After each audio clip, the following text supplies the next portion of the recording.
Welcome to This Explainer. Today we are demystifying the sometimes intimidating world of analytics. Look, we're going to see why it's actually way less about being some kind of math genius and a whole lot more about how we strategically think.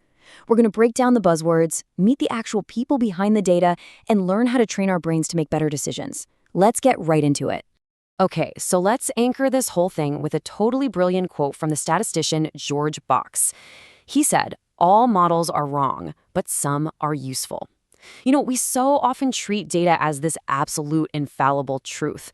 But Box reminds us that data is actually just a representation, a model of the real world. And by definition, a model is never a perfect carbon copy of reality. It's just a really useful approximation. So, here is our roadmap for This Explainer. First, what is analytics really? Second, analytics is a team sport. Third, 5 analytics job families. Fourth, beyond the analytics unicorn. And fifth, how analytics professionals think. Let's move straight to section 1.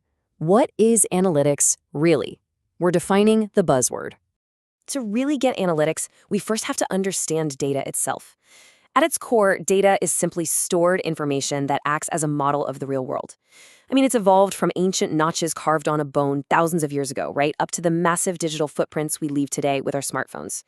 Think of it as a persistent record of something that actually happened, just encoded in a way that we can compute. And this is exactly why data can be flawed. It's like the speedometer in your car. A mechanical speedometer doesn't actually measure your real velocity down the highway, it measures tire rotation. Data works the exact same way. It's just a highly useful proxy for reality. And sometimes, well, that translation loses a little bit of the nuance.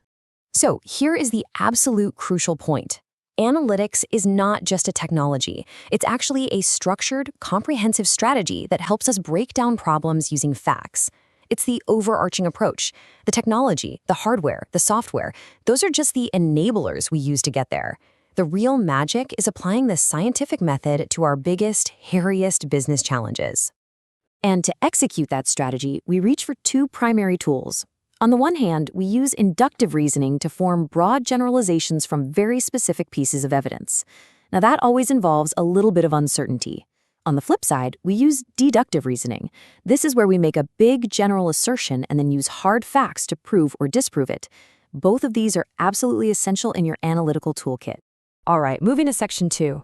Analytics is a team sport. It is time to break the lone genius myth.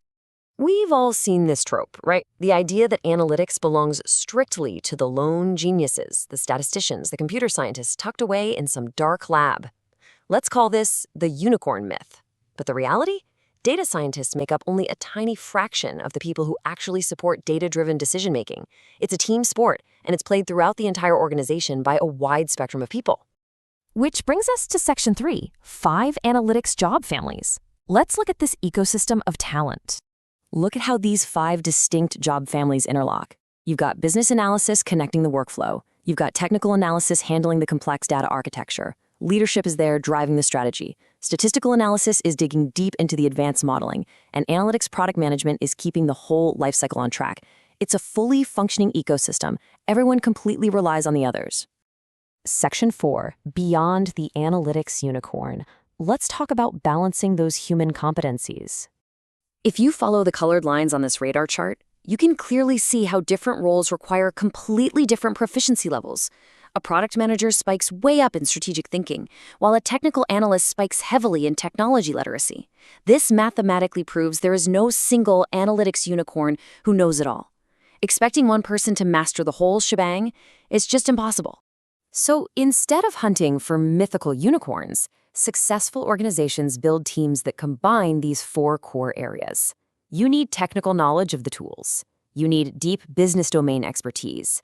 You need the mathematical methods to actually run the numbers. And this is absolutely crucial. You need human soft skills. Communication, critical thinking, design.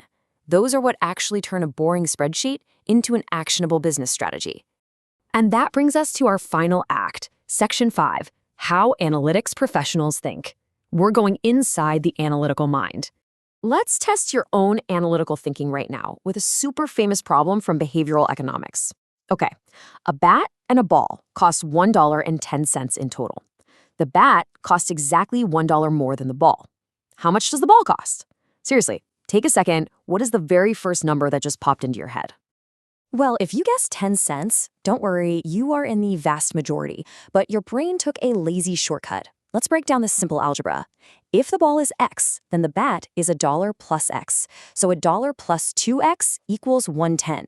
That means 2X equals 10 cents, which means X, the ball, actually costs 5 cents. The bat is $1.05, making the grand total 110. Wild, right? Overcoming those immediate mental shortcuts is exactly why intentional problem solving is so vital. Notice the two primary ways we process problems here. First is analysis. This is where we break a massive complex system down into smaller, manageable parts. We decompose it. The second is synthesis. This is the opposite, taking isolated elements and building them up to see how they form an interconnected whole. Great analysts bounce between both views constantly. The legendary psychologist Daniel Kahneman explains this beautifully using two systems of the mind. System 1 is our automatic, unconscious response.